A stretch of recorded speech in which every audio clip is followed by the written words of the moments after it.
ராஜா ஒருவர் தன் நாட்டை சிறப்பாக ஆட்சி செய்து வந்தார். அவரிடம் இல்லாத செல்வமோ அறிவோ எதுவும் இல்லை. தன் ஞானத்தில் எந்த ஒரு குறையும் இல்லை என்று தன் மீது மிகுந்த கர்வம் கொண்டிருந்தார். அந்த ஊரில் துறவி ஒருவர் வாழ்ந்து வந்தார். அவரின் பெருமைகளையும் ஞானத்தையும் புகழோதோர் அந்த ஊரில் யாரும் இல்லை. அவரின் பெருமை ராஜாவையும் சென்றடைந்தது.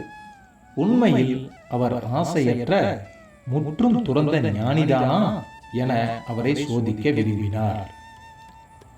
தான் அழைத்ததாக கூறி அவரை அழைத்து வருமாறு காவலாளிகளை அனுப்பினார். அவர்கள் துறவியின் வசிப்பிடம் வந்தனர். துறவியோ முற்றும் உணர்ந்த ஞானி. அவர்கள் வந்த உடனே அனைத்தையும் புரிந்து கொண்டார். தன்னை சோதிக்க விரும்பும் ராஜாவிற்கு சில உண்மைகளை புரிய வைக்க எண்ணினார். அரண்மனையை அடைந்ததும் ராஜா அவரை சிறப்பாக வரவேற்றார். துறவியே, உங்களுக்கு என்ன வேண்டும், என்னிடம் கேளுங்கள் என்றார். ராஜா துறவி மனதினுள்ளே புன்னகைத்தார். ராஜா துறவி எதுவும் கேட்க மாட்டார், அவரின் ஆசையை மேலும் தூண்டி பார்ப்போம் என்று திட்டம் தீட்டினார். சற்றும் எதிர்பார்க்காத விதமாக, எனக்கு 100 பொற்காசுகள் வேண்டும் என்று கேட்டார் துறவி. அதிர்ந்து போனார் ராஜா.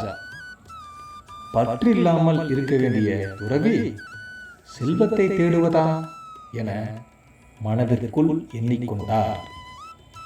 எதுவும் பேசாமல் பொற்காசுகளை கொடுத்து வழி அனுப்பினார்.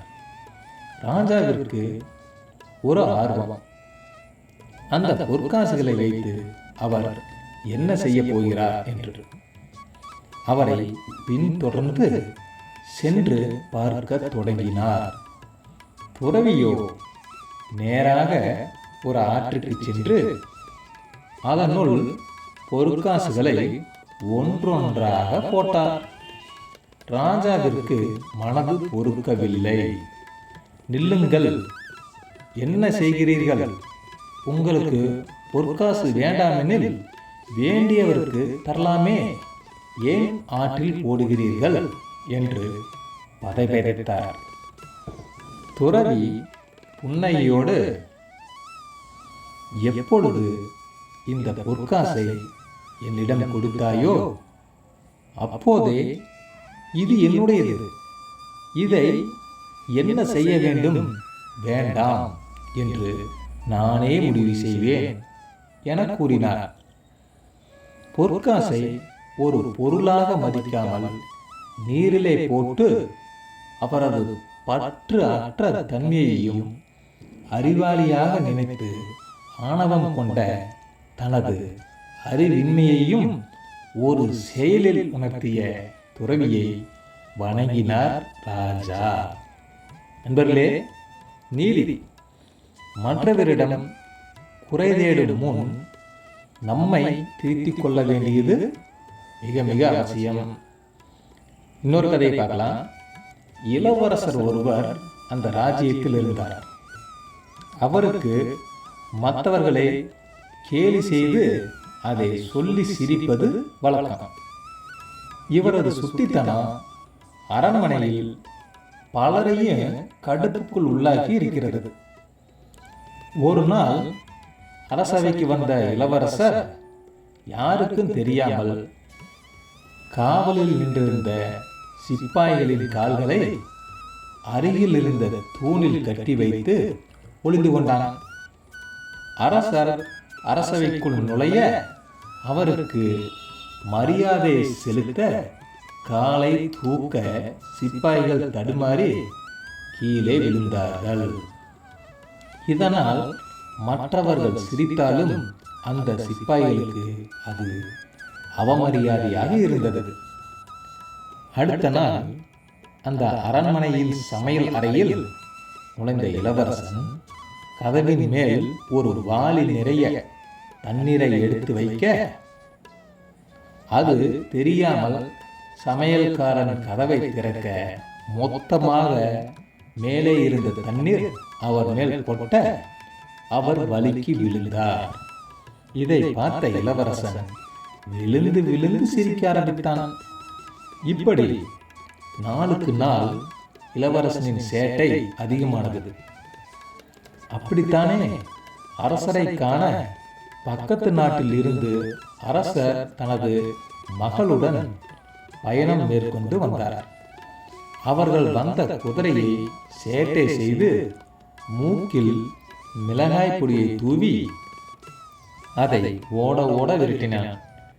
பக்கத்து நாட்டு அரசர் அரசவையில் அரசரின் அரியாசனத்தின் இன்னொரு நாற்காலியில் அமர அதற்கு அடியில் சத்தம் வரும் பொம்மையை வைத்துள்ளான் இளவரசன். அவ்வளவுதான். அரசர் அதன் மேல் உட்கார அது சத்தம் எழுப்ப அரசவையே அமைதியானது. இதைவிட முட்டாள்தனமாக யாரும் செய்ய மாட்டார்கள் என அரசர் இளவரசனிடம் கடினமாக நடந்து கொண்டார். அதனால் சோகமான இளவரசன் அரண்மனையின் தோட்டத்தில் நடந்து சென்றான். அவன் முன்னால் அவனது செல்ல நாய்க்குட்டி ஓடி வந்தது. நாயருகில் வந்ததும் அதை கொஞ்ச அருகில் சென்றான் இளவரசன். அந்த நாய் அவனை பார்த்து தொடாதே முட்டாளே என்றது குலைத்துக் கொண்டே. இளவரசன் நீயா பேசுகிறாய் என அதிர்ச்சியாய் கேட்டான். அதற்கு நாய் பதிலில் ஆமாம், வேற யார் பேசுவா?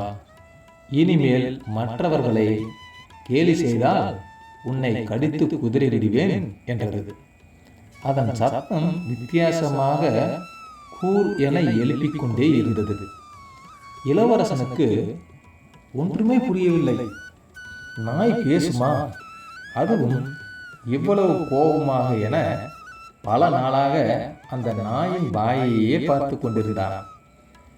அந்த நாளுக்கு பிறகு ஒரு நாள் கூட இளவரசனின் செல்ல நாய் பேசவில்லை.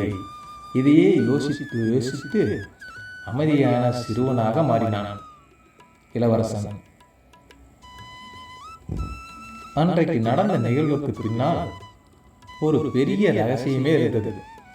அது என்னவென்றால், பக்கத்து நாட்டு அரசனுடன் வந்த அவரின் மகள் இளவரசனின் செயலை பார்த்து அவனுக்கு பாடம் புகட்ட முயன்றாள்.